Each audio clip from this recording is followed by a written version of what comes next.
जय माता की। बहनों भाइयों, ईशान कोण में दोष हो, ईशान कोण में शौचालय हो, बड़ा कष्ट देता है। और वो भुक्तभोगी इस बात को समझ सकते होंगे कि जिनके ईशान कोण में यानी पूरब और उत्तर के कोने में अगर शौचालय बना हुआ है, बाथरूम बना हुआ है, तो व्यक्ति बहुत परेशान है। अपवाद रूप में एक आध लोग सुखी हो सकते हैं। कारण ये है कि हो सकता है उनकी कोई महादशा बहुत अच्छी चल रही हो और वो प्रभाव उन पर उतना ना पड़ रहा हो, लेकिन ये अपवाद रूप ही है। अधिकांशतः जिनका ईशान कोण दूषित होता है, उनके घर में चाहे जितनी भक्ति कर ली जाए, चाहे जितना पूजा पाठ कर लिया जाए, उस पूजा पाठ का कभी कोई फल नहीं मिलता है। और घर में रोग, बीमारियां, कलह सदैव बनी रहती है।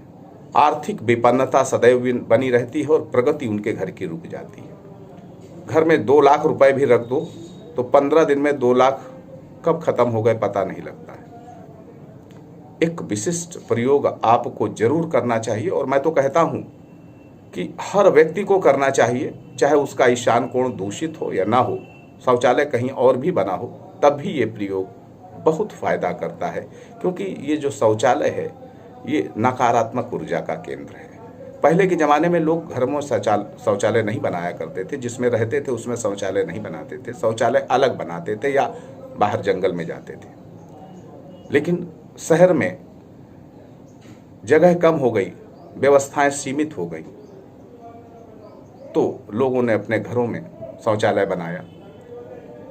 अब इसके नकारात्मक प्रभाव को दूर करने का सबसे विशिष्ट उपाय बता रहा हूं। बहुत फायदा करता है ये, और आपकी उन समस्याओं को काफी हल्का कर देता है। क्या करना है? एक कांच के कटोरे में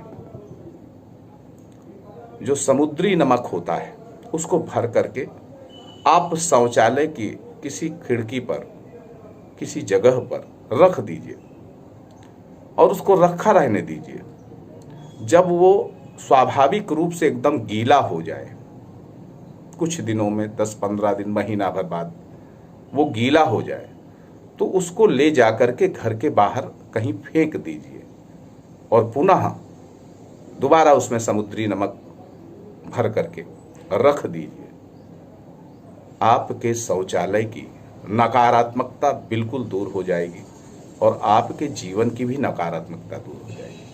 आपके ईशान कोण के दूषित होने का दुष्प्रभाव भी आप पर पूरा नहीं पड़ेगा और आप कहीं ना कहीं अपने आप को बेहतर महसूस करेंगे। आप सुखी रहें, समृद्ध रहें। सांब सदाशिव की कृपा आपके ऊपर सदैव बनी रहे। मंगलमयी कामना के साथ, जय माता की।